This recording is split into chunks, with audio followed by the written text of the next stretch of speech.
Hello, welcome to day 2 and day 3. And I'll get to why we are doing 2 days in one in just a second. Um, the purpose of this day is to write a letter to your younger self. I've done this before. It is so therapeutic. It's so comforting.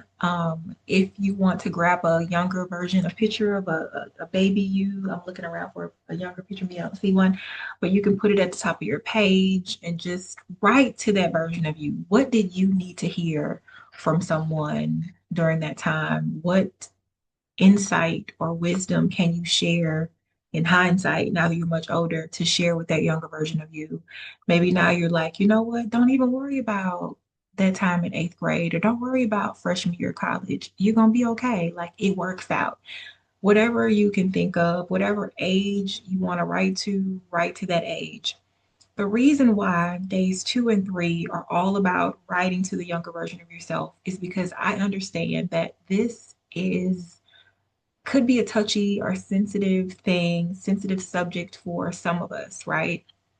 Depending on how your younger days went for you, it might be some things that you have tucked away and you really don't want to revisit. But I encourage you to write, be your own hero, put on the cape and be that version of you that you needed at that age. Write the letter, send a hug to that version of you. All right. So for the next 2 days, we're going to be writing to our younger selves.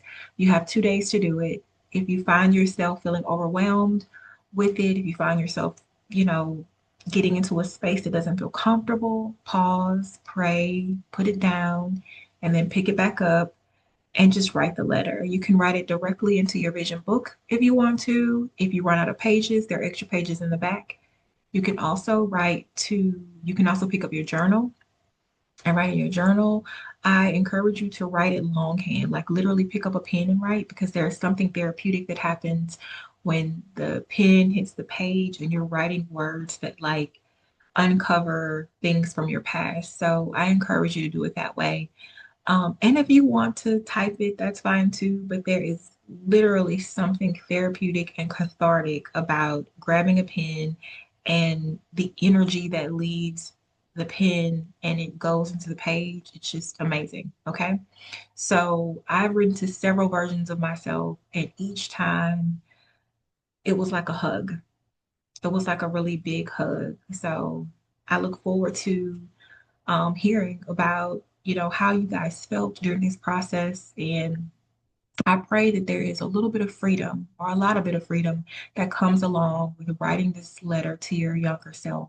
And you'll be saying, Christy, why do I need to write to my younger self? What does my younger self have to do with my goals and my visions for this particular year at this big age? Well, sometimes we have to go back, like I said about going back to the previous year. Sometimes we have to go back to different moments in our lives that have shaped us and molded us. Your younger version of yourself remembers what you enjoyed. That younger version of yourself remembers what you were most interested in school, those hobbies that you put down, those interests that you used to have. So going back and writing to that version, it'll help you recall and remember what was important to you. All right. So good luck, and I will see you back here for day 4.